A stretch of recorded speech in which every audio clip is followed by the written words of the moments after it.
Warning, we are going to be messing around with some lithium-ion cells. So if you don't know what you are doing, then I would advise that you refrain from jumping into it.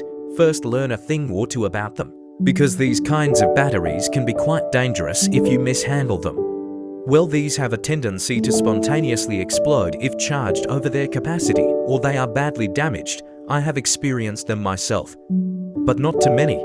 After all, I have learnt from my mistakes, so you can do the same. But not too many. After all, I have learnt from my mistakes, so you can do the same. These are some of the disposable vapes that I have collected over the last year or two.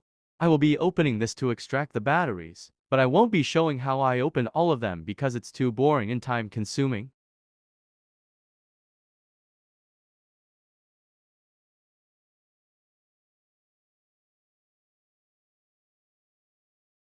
These are some of the batteries that I extracted. These will be separated into different groups according to the type and power. This is one of the largest that I have. I don't have a lot of these. You can also get ones like these. I connected some of them in parallel to make it a high power low voltage source, and these have a high discharge rate as you have seen. These are some of the cartridges that I got the batteries from.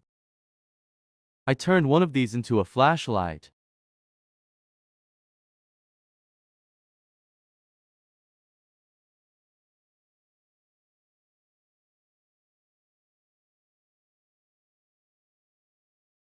As for this one, I don't have it because I have thrown it away. This is the power bank that I made by using the batteries that I extracted from those vapes. It's not the prettiest, but it gets the job done. I used 30 batteries in there, all wired up in parallel. But this is not the main focus of this video. It's what I am charging with it. These are most of the materials that I will be using. I already have them cut to length. Now, it's just about gluing things together and some soldering. Now it's time to make the neck of the lamp. For this I will be using some of those wooden sticks that we use to stir our coffees. After gluing them together, you should get something like this. Now join the pieces to finish off the neck by using some toothpicks. This method is low cost, but it's time consuming to make, and it doesn't last that long either. This is the final result. I will be using these pieces of hardwood to make a box to house the electronics and battery, and also to make it look nice. The process has been splendid up. Although it's a bit unclear, but you can get an idea of it. It's just making a box. I don't think that I have to teach you how to make a box. It's a good idea to use a piece of wood that has been cut in a straight angle like I'm using. Now I will superglue the neck piece in place. I am using some alligator clips to hold it in place.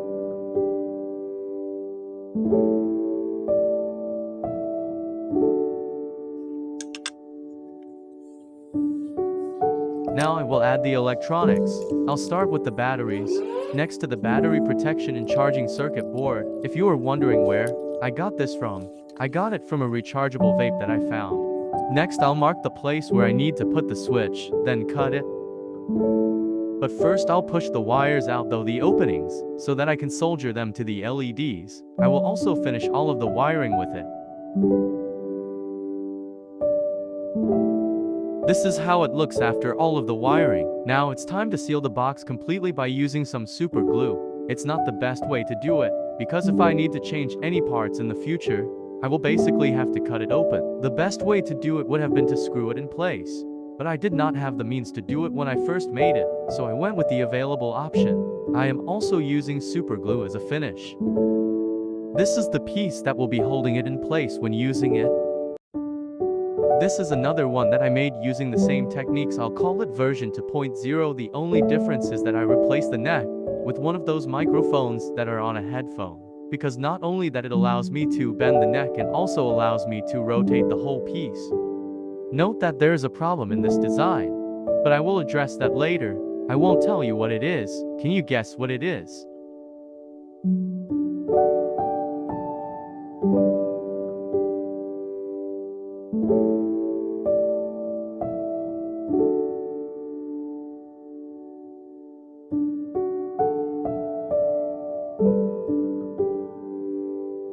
Here is the finished product. Well, it's semi-finished because I still haven't addressed that problem. Did anyone spot it? Let me know in the comments.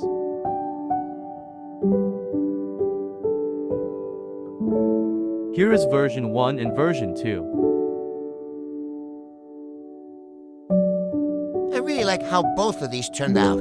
Yeah, I have changed the voice here.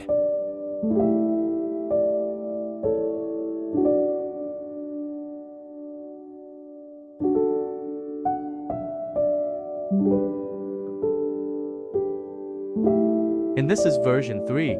This one was way more difficult and expensive to build than the previous two.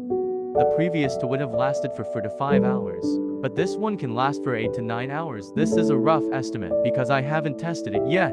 This one also charges with USB Type-C like the previous ones, but this one uses a charging board that I bought online. Here is a little clip of it.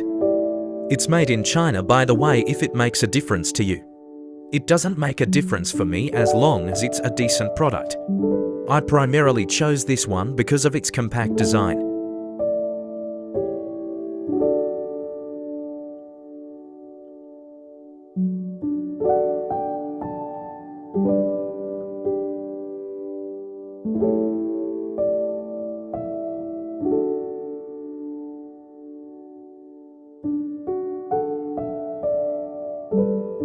As you can see that I have made a change in the design of version 2 instead of one clip I added 2. Because a single clip could not balance itself, this is the problem that I talked about earlier. Here is a comparison between the two. As you can see, the difference in size is quite large, and also the performance gap between the two is quite big.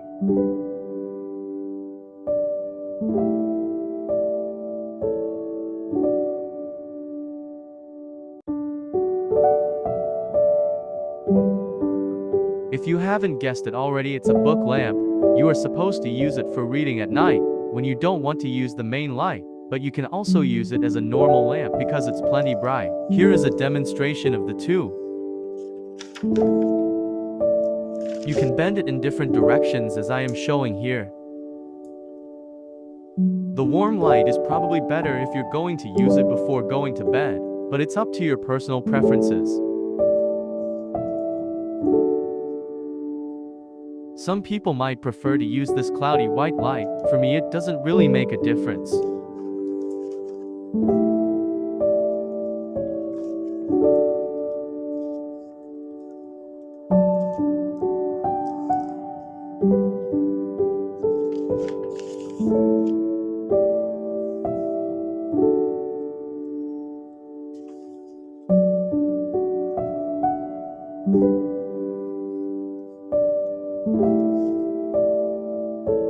You can clip it on in any part of the book or just leave it on the side. It seems that clipping it onto the side rather than on the top seemed to be a better choice, because it seems to be distributing the light more evenly.